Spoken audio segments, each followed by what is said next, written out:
Buenos días, profesor y compañeros.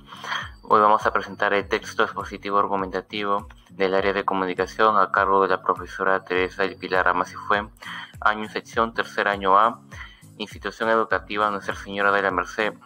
Tema: planificación y producción del texto expositivo argumentativo. Los integrantes del grupo son Dulce Villafuerte Chunga, Fabricio Alfredo Montes Montalbán, Claudio Marcelo Quintanilla Espinosa, Antonella Pierina Mendoza Mendoza, Kiara Araceli Shokush Lucana, Jesús Marcial Barrientos Benítez. Y ahora vamos a dar paso al comienzo de nuestra exposición.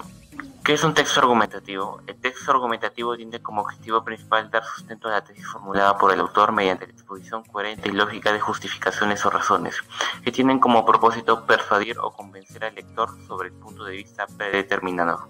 Partes del texto argumentativo. La estructura del texto argumentativo se divide en tres: tesis, argumentos y conclusiones. Tesis. Una tesis es el inicio de un texto argumentativo, una afirmación cuya veracidad tiene que ser justificada por el autor con argumentos sólidos. Argumentos. Los argumentos es aquella parte que está en el texto para verificar y justificar la tesis, pero una argumentación no consiste en un simple conjunto de proposiciones, sino en oraciones que apoyen la idea que quiere transmitir el autor. Conclusiones. La conclusión es la parte final del texto. Es el momento donde será retomada la tesis central, ahora teniendo como base argumentos desarrollados durante el texto. Tipos de conectores.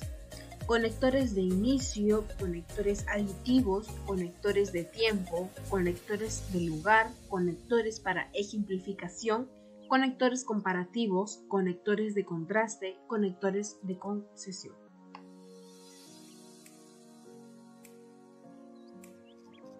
Conectores de inicio. Los conectores de comienzo son palabras o frases que estructuran un discurso con la finalidad de comenzar la exposición de un discurso. Tenemos, por ejemplo, érase una vez, había una vez, en aquellos tiempos, hace muchos años, en un lugar muy lejano, en un país muy lejano, en tiempos muy lejanos y para comenzar.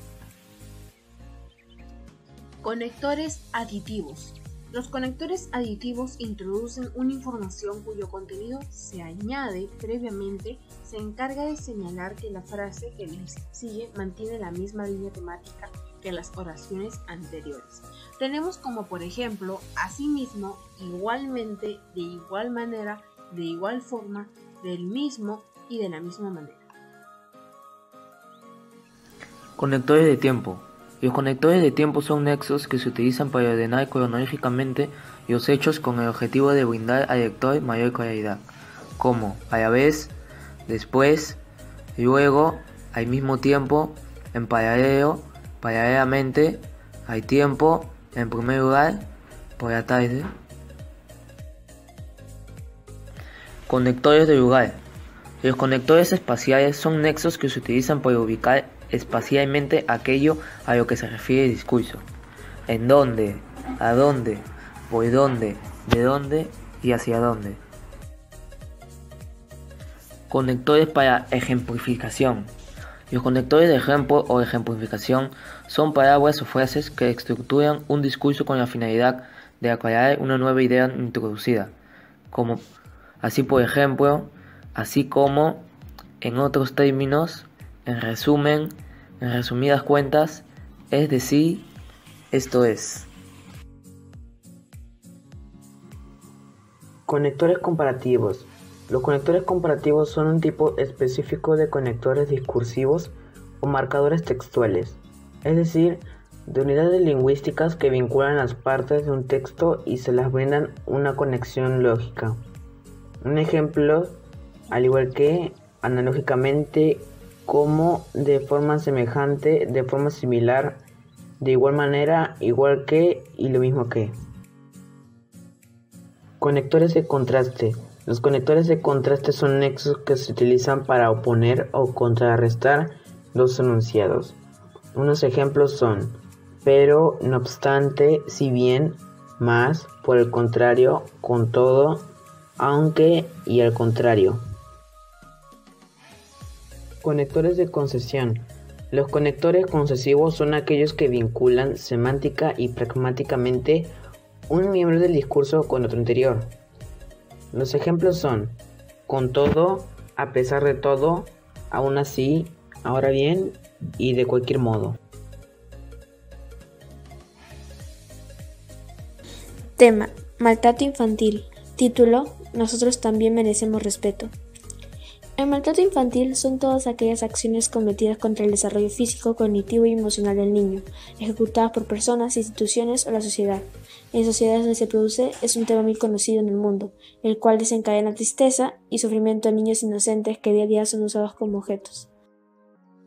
Por ejemplo, en Afganistán, alrededor del 20% de los niños están obligados a trabajar para satisfacer sus necesidades y las de sus familiares.